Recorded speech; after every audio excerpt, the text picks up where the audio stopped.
Watching Donald Trump. January 2026. Second inauguration.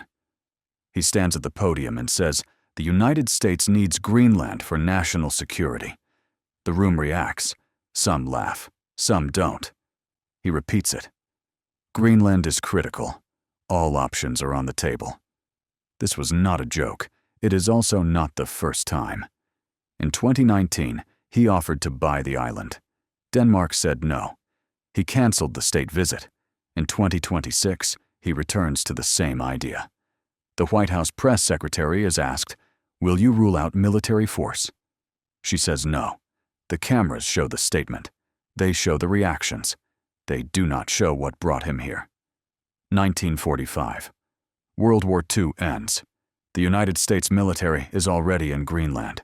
They arrived in 1941 when Denmark fell to Nazi Germany. Someone had to protect the island. The United States took the role. The mission was clear. Establish radio stations, monitor German movements, prevent Nazi occupation of strategic North Atlantic positions. By war's end, American personnel numbered in the thousands. Infrastructure was built. Runways were paved. Supply chains were established. By 1946, U.S. strategists understood what they were looking at. The island sits between North America and Europe. Moscow is 3,000 miles away over the pole. The shortest route for Soviet bombers crossed directly over Greenland. Perfect for radar. Perfect for reconnaissance. Perfect for defense. They made an offer. $100 million in gold, worth $1.6 billion today. Denmark said no. The island was not for sale. It never had been. But they said yes to something else. Keep your bases. Keep your personnel. Keep watching the Soviets. The agreement was signed. Denmark retained sovereignty. The United States retained presence. Both sides got what they needed. In 1951, the U.S. built Thule Air Base, northern Greenland, 76 degrees north latitude, 10,000 personnel at peak, nuclear-capable bombers stationed there, early warning radar systems installed, the northernmost permanent American military outpost. At the time, this made sense. The Cold War was real. The threat was real. The positioning was logical. For decades, the base operated quietly. Missions were classified. Personnel rotated through tours in extreme cold. The work continued. By 1991, the Soviet Union collapsed. The mission no longer had a target. American interest faded. Personnel numbers dropped to hundreds. Equipment was abandoned. Entire towns built for workers were sold for $1. Greenland became strategically quiet again. Little changed. 2008. A U.S. Geological Survey mission moves through Greenland's waters, a standard research operation, mapping the ocean floor, taking core samples, analyzing geology. They find something. Oil. Not small deposits. Massive formations. Conservative estimates. 52 billion barrels. Optimistic projections. Higher. For context, U.S. proven reserves in 2023, 47 billion barrels. Greenland could match, or exceed, American oil reserves. This changed calculations. Exploration companies took notice. Drilling permits were requested. Environmental assessments began. The Greenlandic government reviewed proposals. Oil prices were high. Revenue projections looked plausible. 2021. Greenland bans all new oil exploration. The decision shocked investors. Environmental concerns were cited. High extraction costs and Arctic conditions were noted. The government declares the price too high, economically and environmentally. The ban was final. No new permits. No exceptions. 2025. Trump is back. The ban is still there. Denmark still owns the island. But the surroundings are no longer quiet. Russia and China are building bases in the Arctic. Shipping routes are opening through melting ice. Competition is visible. And Trump says, all options are on the table. This is what happens when strategic geography meets resource scarcity under accelerating climate change. Once supply concentrates in one place, access becomes more important than ownership. Greenland sits on mineral wealth most nations will never see. Rare earth elements, critical for batteries, electronics, and military systems. 17 elements collectively known as rare earths, names like neodymium, dysprosium, terbium. Obscure to most people, essential to modern technology. Wind turbines need rare earths for magnets, electric vehicles need them for motors, guided missiles need them for precision systems. Smartphones, computers, medical devices, all dependent on rare earth supply chains. Currently, China controls 80% of global rare earth production. The United States imports nearly 100% of its supply. This is not preference. This is dependency. Greenland's deposits, estimated value of $4 trillion. The Kvanefjeld deposit alone contains enough rare earths to supply global demand for decades. This is not marginal. It represents strategic independence. Add the oil. 52 billion barrels. The Arctic holds 13% of undiscovered global oil, 30% of undiscovered gas. Most of it sits in waters near Greenland. As traditional reserves deplete, Arctic reserves gain value. When nations control resources, they control supply chains. When supply chains shift, economic power shifts. When economic power shifts, military calculations change. Britain learned this. In 1956, Suez Crisis, Egypt nationalized the canal. Britain could no longer control passage between Europe and Asia. Their empire was over. Not from war, from loss of strategic control. The United States learned this. In 1973, OPEC oil embargo.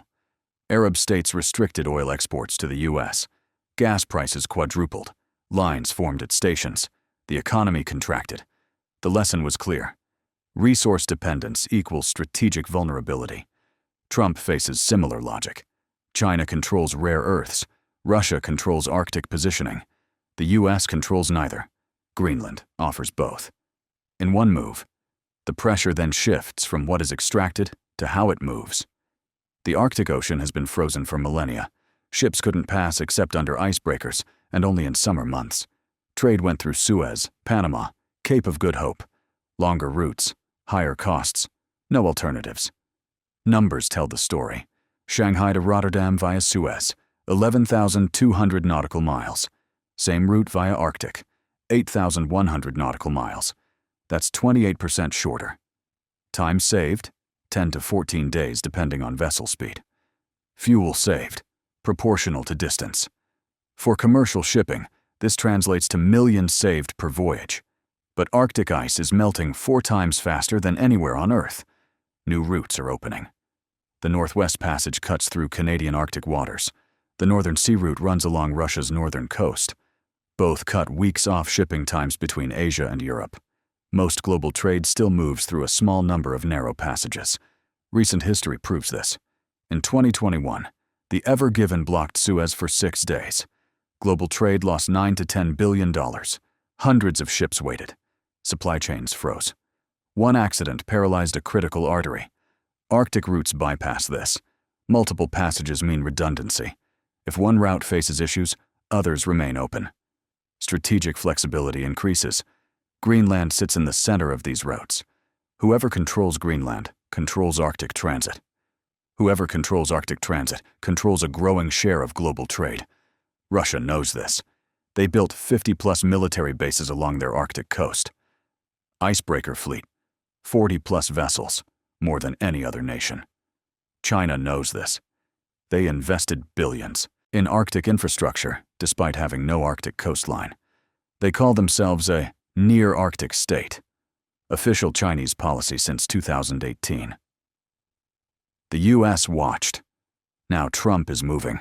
From here, geography turns into force posture. Cold War positioning was about Soviet containment. Greenland's Thule Air Base monitored missile launches, tracked aircraft, provided early warning systems. That mission never ended. Russia's Arctic militarization resumed in the 2000s.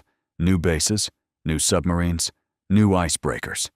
They planted a flag under the North Pole in 2007. Symbolic, but clear. China joined later. No Arctic territory, but massive interest.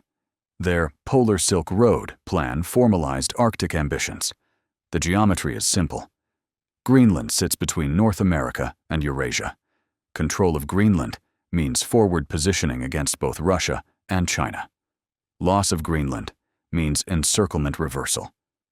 During the Cold War, NATO's northern flank ran through Greenland. If Russia or China gain influence here, that flank collapses. Supply lines to Europe become vulnerable. The GIUK gap, Greenland, Iceland, UK, loses integrity. For the US military, this is not theoretical. In 2023, China and Russia conducted joint naval exercises near Alaska. In 2024, Russian bombers approached Greenland airspace multiple times. The Arctic is no longer frozen. It's contested. Trump's calculation: better to control Greenland now than negotiate access later when competitors are entrenched. What follows is not escalation, but adjustment. By 2020, U.S. Arctic strategy shifted. The consulate in Nuuk reopened after 67 years. $4 billion committed to Thule upgrades. Runways extended. Radar modernized. Personnel increased. Denmark responded. In 2024, they announced $1.5 billion for Greenland defense. New patrol vessels. New surveillance systems. The message was clear. We're staying. But the structure had already changed. Greenland gained self-governance rights in 2009. Full independence became legally possible. Population: 56,000. GDP: $3 billion. Defense budget: effectively zero. If Greenland declares independence, they need protection. They need trade partners.